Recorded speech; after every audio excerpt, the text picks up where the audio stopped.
राजधानी दिल्ली पिछले कुछ सालों से उन गैंगस्टर्स को लेकर चर्चाओं में रही है जो शहर में रंगदारी मांगते हैं, धमकियां देते हैं, पैसों की डिमांड करते हैं और अगर उनकी बात ना मानी जाए तो गोलियां चलवा देते हैं। कई बार पुलिस इन्हें पकड़ लेती है, लेकिन कई बार वारदात भी हो जाती है। इन घटनाओं को लेकर दिल्ली पुलिस भी अक्सर सवालों के घेरे में बनी रहती है कि आखिर ये गैंग पनपते कैसे हैं। अब इस सवाल का जवाब मिल चुका है। दिल्ली में बढ़ते गैंगवार, रंगदारी और गोलीबारी के पीछे की असली वजह पाकिस्तान और आईएसआई है। लेकिन इन आतंकियों से भी ज़्यादा जिम्मेदार वो लोग हैं जो भारत में रहकर इनके लिए काम करते हैं।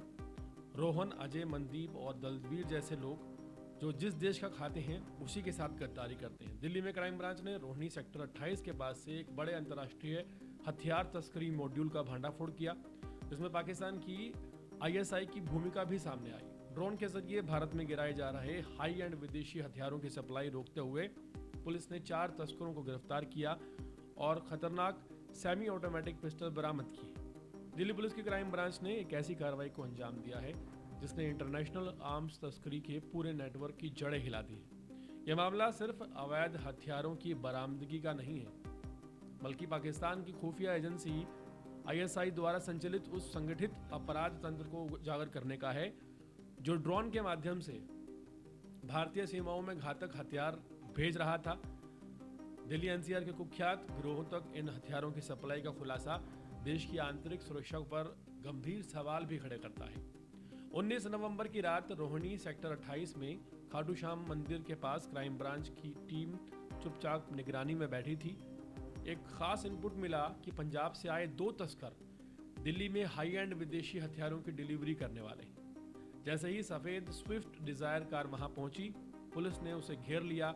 शुरुआती तलाशी सामान्य रही, लेकिन टीम की नज़र कार के स्पीकर बॉक्स पर पड़ी। उसे खोला गया तो उसके सामने आया एक डिफल बॉक्स जिसके अंदर 8 आधुनिक सेमी ऑटोमेटिक पिस्टल और 84 लाइव कारतूस जिसमें तुर्की निर्माता PX57 शामिल था मिले।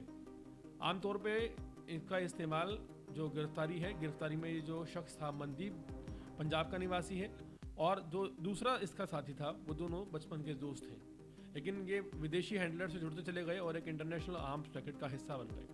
पूछताछ में उन्होंने कबूल किया कि ये पाकिस्तान से ड्रोन द्वारा भारतीय सीमा पर गिराए सेमी ऑटोमेटिक हथियारों को उठाते थे। ये ड्रोन रात के अंधेरे में कम ऊंचाई पर उड़ते थे ताकि रडार से बच सकें। जीपीएस लोकेशन के जरिए ठीक उसी जगह पैकेट गिराए जाते थे जहां भारतीय साइड के तस्कर पहले से मौजूद रहते थे। हथियारों को कोरेस कार्बन शीट में लपेटा जाता था ताकि किसी चेकिंग या स्कैनिंग में पकड़ा न जा सके। मनदीप और दलविंदर की निशानदेही पर 2 और तस्कर रोहन और अजय को गिरफ्तार किया गया। दोनों दिल्ली, हरियाणा और पश्चिमी यूपी के कई कुख्यात गैंगस्टर्स के लिए हथियार सप्लाई करते थे। रोहन तो कई बार गैंगस्टर्स का भरोसेमंद सप्लायर भी है और पहले 700 कारतूस की बरामदगी के साथ पकड़ा जा चुका है। वहीं अजय उर्फ मोनू भी लंबे समय से हथियारों का सप्लायर रहा है। पूरी जांच की डोर जिस व्यक्ति की ओर जाकर टिकती है वो है पंजाब यूएसए आधारित गैंगस्टर सोनू खत्री। खत्री के पाकिस्तान स्थित संपर्क आईएसआई की मदद से ड्रोन ऑपरेशन चलते थे जो भारत में संगठित अपराध और गैंगवार का हथियार पहुंचाने का बड़ा माध्यम बन चुका था।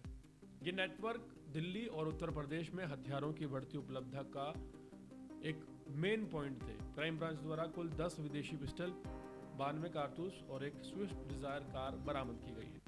इस कार्रवाई ने न केवल एक बड़े मॉड्यूल को ध्वस्त कर दिया है, बल्कि सीमा पार से आने वाले अपराध के उस छिपे चेहरे को भी राजधानी दिल्ली में उजागर कर दिया है जो ड्रोन की गूंज के साथ भारत की सुरक्षा को चुनौती दे रहा था।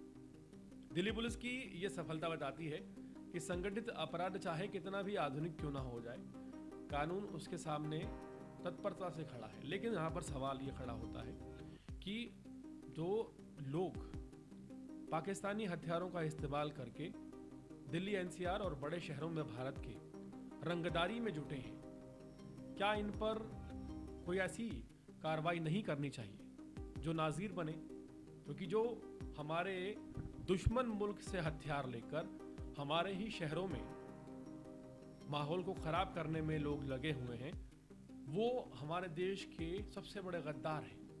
और इन गद्दारों से जब तक तरीके से नहीं निपटा जाएगा तब तक अमन और चैन की बहाली बहुत मुश्किल है।